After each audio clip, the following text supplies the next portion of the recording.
Kasunod nga ng pagdedeklara ng state of calamity sa Davao de Oro dahil sa matinding pagbaha at landslide na dulot ng shear line.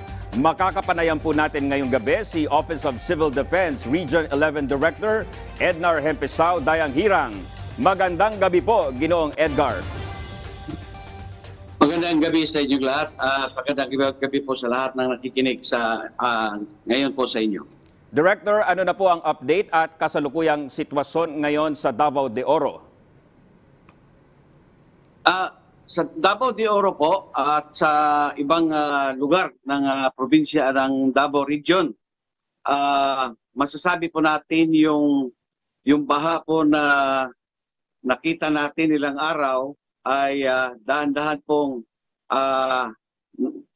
umaagos na po kung saan yung mga waterways, no? At saka po, ang sitwasyon ngayon, yung rapid disaster needs assessment po ng ating mga lokal na mga disaster teams ay pumapasok na po sa reports natin. Kaya dumadami na po yung mga statistics ng mga number of houses damaged at saka yung mga agricultural crop damages. At bukas nga po magkakaroon tayo ng early recovery cluster meeting para po pag-usapan ano pa yung dagdag na tulong na pwedeng ibigay ng gobyerno doon sa mga communities po na apektado ng shear line po. Director, may mga naitatala pa rin po bang mga landslide dyan sa lugar na yan? Yung mga bagong landslide po, wala namang mga bago na nakukuha tayong report. Yun pa rin po yung dating mga report na mga landslide. Yung Davao de Oro nga po ang pinaka maraming landslide, no? Ngunit sa flooding naman po, yun gusto natin ipaliwanag, sa pagbabaha ang malaking nasalanta po ang Davao del Norte naman po. Okay. Director, may mga inililikas pa rin po bang mga residente dahil sa pagbaha o landslides? Wala na pong mga bagong nililikas kasi nga yung sa pagbaba at nagkakaroon nga ng preemptive evacuation ng ilang araw na at forced evacuation, nasa mga evacuation center na pa yung hindi pa pwedeng makauwi. At lahat po ng tulong ng gobyerno doon po binibigay kung saan yung mga evacuation center sa mga barangay at sa mga munisipyo po. So apparently with a good condition, weather condition na kahapon at ngayon, no, patuloy na po yung ating assessment para mabigyan pa ng tulong yung mga damaged houses. For example, yung kasagsagan ng baha po, hindi pa natin malaman yun. But ngayon, dumadating na po yung number of damaged houses, partially and totally damaged, at upang mabigyan po ng mga cash assistance po ito. So bukas po yan ang pag-uusapan sa Office of Civil Defense sa Davao City po. Director, yung pinangyarihan po ba ng landslides, hindi po ba ito na i-classify as danger zone?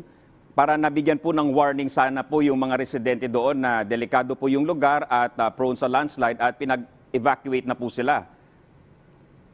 Sa report po ng local leaders natin, na-inform na po at nabigyan ng, they were even offered relocation sites, no? Yun nga, narinig ko nga din sa interview sa inyo, mismo yung pamilya po alam na talagang delikado yung lugar. Ngunit gusto man nilang umalis,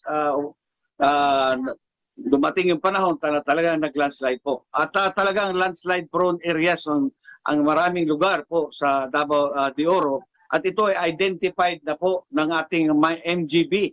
May mga data po tayo dito, lahat ng mga barangay po na landslide prone, no? At ina-update po ito ng MGB. Kaya nga importante po na ay yung nasyonal na pamahalaan, pati yung lokal na pamahalaan, pag-uusapan po yung mga long-term, no? Long-term na mga solutions sa mga risk areas, lalo na po sa landslide areas po. Director, hindi po ba magsasagawa ng forced or mandatory evacuation doon po sa mga lugar na na-identify po na mga landslide-prone areas? Kasi delikado nga po at anytime pwede silang matabunan gaya po nung nangyari dito sa Davao de Oro.